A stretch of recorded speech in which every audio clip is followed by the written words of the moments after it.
Glory to God, whose goodness shines on me and to the sun. Our New Testament reading comes from Luke chapter 5, verses 17 through 26. You know, pastors regularly get asked, which version of the Bible should I be reading? And I always tell people, I really want to calm them down, so I tell them, listen, as long as you're reading it in the original Hebrew or Aramaic or Greek, you're fine. Don't worry about that. I don't know a whole lot about you. I was so hopeful that you heard that as sarcasm. So you did. We've done good first. I want to talk a little bit about how I do this, about how I preach, about how I lead worship. I think it might help our transition together a little bit. But years ago, this church made a decision that we would put the New Revised Standard Version in the pulpit. And so I'm going to always be reading from that version just to have some consistency. So if you're using that, you know what's going on with that. And what I tell people when it comes to different versions, I said, you know, what I really care about is that you read it, that you do what it says, and that you let your life be transformed by it. I don't think it matters as much which version that you're reading, but what matters the most is that you allow it to change your life. That's what is the most important. One of the things you may notice, if you follow along when I read, I will regularly change pronouns to proper nouns, especially in the Gospels. There's a lot of he's, and those get really confusing, so don't let that throw you if you are following along with me. Luke 5, 17 through 26. One day, while Jesus was teaching, Pharisees and teachers of the law were sitting nearby. They had come from every village of Galilee and Judea and from Jerusalem. And the power of the Lord was with Jesus to heal. Just then, some men came carrying a paralyzed man on a bed. They were trying to bring the paralyzed man in and lay him before Jesus. But finding no way to bring him in because of the crowd, they went up on the roof and let him down with his bed through the tiles into the middle of the crowd in front of Jesus. When Jesus saw their faith, he said, "Friend, your sins are forgiven you." And the scribes and the Pharisees began to question, "Who is this who is speaking blasphemies? Who can forgive sins but God alone?" When Jesus perceived their questionings, he answered them, "Why do you raise such questions in your hearts? Which is easier, to say your sins are forgiven you, or to say stand up and walk?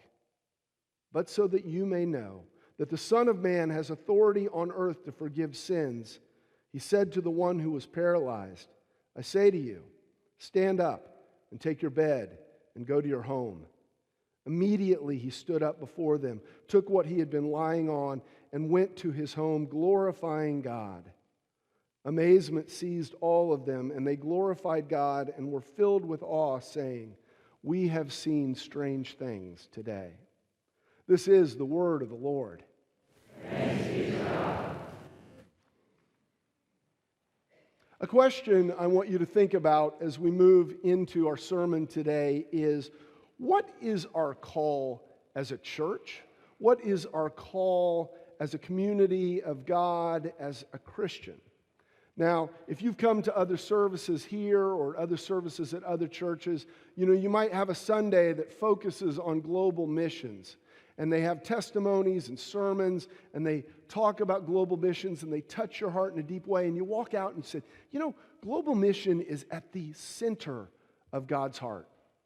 And then you come back 7 days later, and there's an evangelist sharing. He's telling about people that he's experienced that have had these major transformations in life and how they've been going one direction and they completely turned from that life and went another direction, glorifying God and bringing gifts to the community. And you say, wow, evangelism is at the heart, a center of God's heart.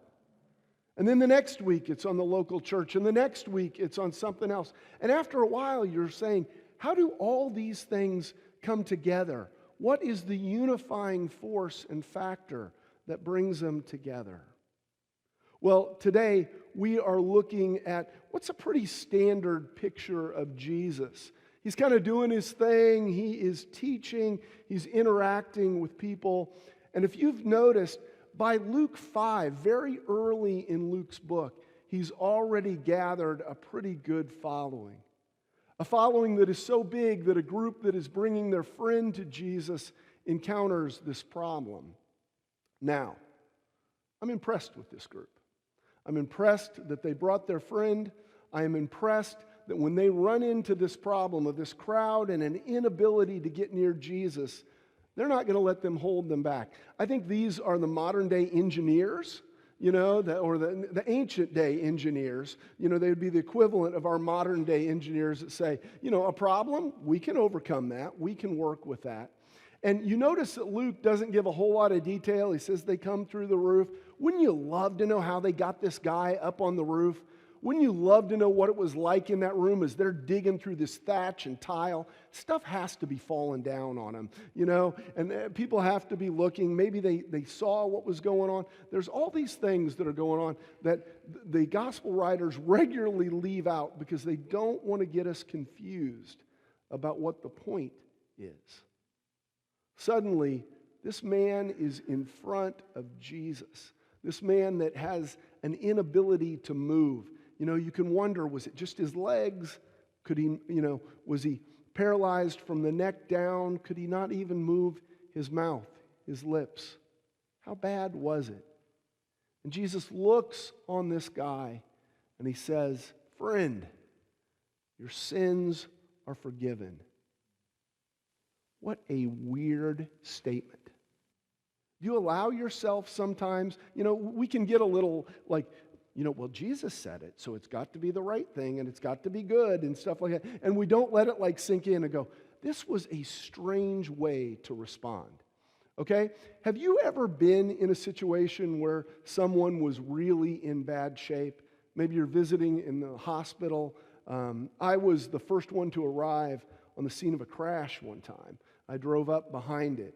And when I got to the car, this woman was in pretty bad shape. And I'll tell you, I didn't look at her and say, "Ma'am, your sins are forgiven." I tried to tell her I was here for her, that I heard the sirens, that people were coming, that we were going to get this taken care of. If you're a first responder, you go at it. You follow your checklist. You do what you're supposed to do. Jesus looks at this guy, this paralyzed guy, and says, "Your sins are forgiven." And that is so strange. But it also pushes us to ask a question about how we are seeing our world. Are we able to look at a world that has every problem under the sun and also see the spiritual need in that situation? We see the physical need, these injuries, these things stand out to us, but do we also recognize there is a spiritual need? Jesus recognized that. But the story, which could have stopped there, did not. It went on. And we realize that some of Jesus' detractors are already there, Pharisees and scribes. If you have grown up in a church or if you've gone to a church regularly, we have done a really good job of teaching you, Pharisees and scribes, these are the bad guys, okay? These are the guys that if it was a John Wayne Western, they'd be wearing the black hats and they'd have it pulled down, over the front and stuff like that. But there is something that we need to do as modern understanders of an ancient script. We need to understand that that's not how they saw them. To them, the Pharisees were the good guys. These are their teachers. These are the ones that they would say, if anybody is doing it right, it's the Pharisees. It's the scribes. They're living lives that we only hope to live. We couldn't live that way. And so as Jesus has these harsh interactions and he calls them out and he speaks to them in ways that they are flabbergasted about because nobody spoke to them that way, we can ask those deep questions. So when Jesus has these harsh interactions with them, remember, they're the good guys. They're wearing the good hat. And that's how hard it would have hit. This would have been like if Jesus walked down this aisle and right now and called me out, Mark, you're doing a bad thing. You're doing a bad way. Blah, blah. It would have been that. This is my pastor. What are you doing? It's his first day. Can you cut him a break? You know? It would have been that kind of reaction of like, how can they not be doing things the right way? So they start saying, how can this guy claim he can forgive sin? Only God can forgive sin. And you know what? They're right. They understand what Jesus is claiming by these words he said over to this man. Do you like strategy? I know there's a few University of Florida football fans here, right? That's what I hear. Just a couple, not anywhere near a majority, just a couple around here. Isn't it great when you're watching a football game and your team can do no wrong? And I don't mean in those moments where you're playing whoever state and some team that, some cupcake, but when you're playing somebody good and your offensive coordinator, your defensive coordinator is just calling every play right and just frustrating the other team. The offense is gaining 6 yards, 12. They have a big 38-yard strike, something like that. When the defense hits the running back 3 yards before the line of scrimmage, when the quarterback is running for his life, just all these moments. I love those things, and I love other games, other strategy games. I got the opportunity in junior high to play. I went to a junior high that had a nationally renowned chess team, and I was not a part of that team, but I did it recreationally. And one time I got to play with our best player in our school. He was somebody that, like the whispers are like, someday this guy could be a master. He's that good. And the only reason I played him is everybody else got paired up and we kind of got left, together. It was a complete joke. But looking back, it was just amazing how he tore any semblance of strategy I had apart. Every move I made, my pieces disappeared in droves, And what is so amazing to me here in strategy is Jesus, knowing what they're saying, sets them up so well. He says to them, which is more difficult to say, that your sins are forgiven or get up and walk? Now, let me ask you, which one of those is more difficult? We may be able to fix physical things. No way can we fix spiritual things. The Pharisees are right. Only God can forgive sin. So Jesus has them lined up perfectly. If they say, well, obviously forgiving sin's harder, Jesus can say, yep. He can walk away and he can have made his point. But if he claims that he can fix him physically, we kind of got to see that one, right? So we don't know, but Jesus has them set up perfectly. We don't know if he gave them time to speak or not. But he sets this scene up, and then he turns to the guy, and he says, get up, take your mat, and go home. And the only one that wasn't surprised at that moment was Jesus, when that guy did exactly that. I think Luke was really tame in his response here. This place went nuts, okay? Whoa, what just happened there? This guy who has been paralyzed, maybe we know the story of his injury. Maybe he has never walked in his life. He gets up, he takes his mat, and he goes home. And he's going to tell his family, you're not going to believe what happened to me today. And his friends are going to say, this Jesus guy healed, he does these things. But you know what? There's going to be more that happens than just that. They're going to recount this story to their friends and their families, and people are going to stop on the street and say, hey, I heard you were there the other day. What happened? And as they tell this, they're going to tell what Jesus happened, and they're going to tell that when Jesus first saw this man, he said, your sins are forgiven. And they're going to say, you know what? Maybe he can do that too. I never would have guessed he could heal a paralytic. Can he also forgive sin? And if he can, what does this mean? Who is this guy? Well, obviously, this guy is God in the flesh. That's what he's claiming. He's doing this big miracle. It's a lot like when we go see magicians and circus performers. They do these things that are just out of our minds. We can't fathom that anybody can do that. But he does it differently than they do it. When they do their tricks and their miracles and illusions and stuff like that, they go, da-da! And that's the point. The trick was the point. With Jesus, the trick is rarely the point. Jesus is using the miracle to set up a greater claim about his identity and his ability. And here he's saying to them, I want you to understand who I am. Okay? I can heal a paralyzed man. That is nothing compared to other things that I can do. I can also forgive sin. And over time, they are going to wrestle with, can he really? Can he really do that? But he's given them enough so they don't have to commit intellectual suicide to believe in him. They can say, well, he cured that paralyzed man. That was no easy thing. I saw that. I know this guy. I've talked to this guy this week. It wasn't a trick. It wasn't somebody who looked like him. We all know Fred, He's different. But he is giving them something so they can wrestle with a greater truth. So where does this leave us as a church today?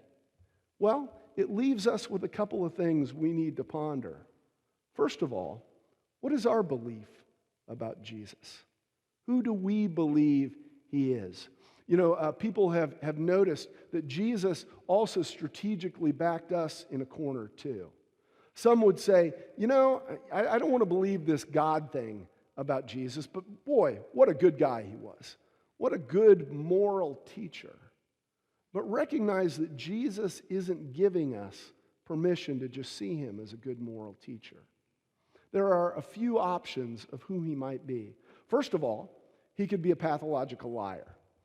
If you're a pastor for long enough, you will meet other people that claim to be Jesus. Okay? If you volunteer at our front desk, you will meet people that claim to be Jesus. They also usually want money, but they have that claim to be Jesus. Okay? So it could be just somebody who is doing that, who's claiming to be God. He also could be a raving lunatic. We have dealt with those in the church too at times, and having these crazy claims. And it could also, the story of Jesus could merely be a fictional story. Maybe there was no Jesus. There was no option of him really existing. It's just a story that a group of people made up and ran with. But there's also a fourth option. He could be who he claimed he was. He could be the Son of God, God in the flesh, the Lord. Okay? But what's really important is where the corner that Jesus backs us into doesn't allow us to just believe that he's a good moral teacher, because he claimed to be God in the flesh. And if he isn't, then he's not good and he's not moral. And the call on our lives is to grow in understanding of who he really is and to wrestle with that. And as we have these experiences with Jesus, as he is in the process of convincing us more and more of who he is and what it means to our lives collectively and individually, we look on our world in different ways. We look on our world and we see both physical and spiritual need, and we respond to both. At times in the church, we'll fight about things. We'll have this hierarchy. One church will say, that other church, all they do is hand out bread and food. They don't do anything that really matters long term. And another group will talk about a different church and say, that church just wants you to pray a prayer and they want to check you off on their list, but they don't do anything that matters long term. When we are following Jesus, we see both the physical and spiritual need of the world around us, and we respond to both as we are drawn in to Jesus, and more who he is plays out in our life. I love that I noticed already in the bulletin that it describes what you guys do. One thing, meet human needs. Make disciples of Jesus Christ. That's in line with what Jesus is saying here. And that's the call on us as a church, my friends, to see what God is doing and responding to it.